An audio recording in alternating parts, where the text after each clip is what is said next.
Hi guys, இன்றைக்கி நம்ம ஆரி work வந்து ஸ்டாண்ட் இல்லாமல் எப்படி யூஸ் பண்ணலான்னு பார்ப்போம்.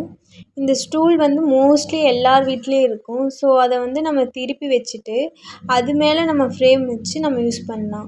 ஸோ கரெக்டாக நம்ம ஃபிக்ஸ் பண்ணிக்கணும். 18 இன்ச்சாக இருந்தாலுமே ஓகே, 16 இன்ச்சாக இருந்தாலும் இது கரெக்டாக ஃபிட் ஆகும். ஸோ நம்ம கரெக்டாக ஃபிட் பண்ணிக்கணும். இப்போ பார்த்திங்கன்னா கீழே கேப் இருக்குங்களா, அதில் வந்து நம்ம பாக்ஸ் போட்டு த்ரெட் வைக்காமல் அந்த கேப்லேயே நம்ம வந்து த்ரெட்டை கூட வச்சுக்கலாம்.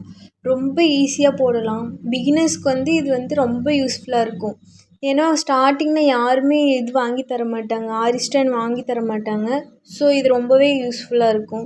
இந்த ஸ்டூலில் உட்காந்துட்டு நம்ம போட்டிங்கன்னா பேக் பெயின் அவ்வளோவா வராது. நான் இந்த மாதிரி போட்டு தான் நிறைய ப்ளவுஸ் போட்டிருக்கேன் பாருங்கள். இதெல்லாம் நான் இதில் வச்சு தான் போட்டேன். இதில் என்னோடய கஸ்டமர்து எவ்வளோ பாருங்கள், எவ்வளோ ஃபினிஷிங்காக இருக்குது பார்த்துக்கோ. இந்த மாதிரி யூஸ்ஃபுல்லான டிப்ஸ்க்கு நம்ம சேனல் லைக் பண்ணி, ஷேர் பண்ணி, சப்ஸ்கிரைப் பண்ணிக்கோங்க.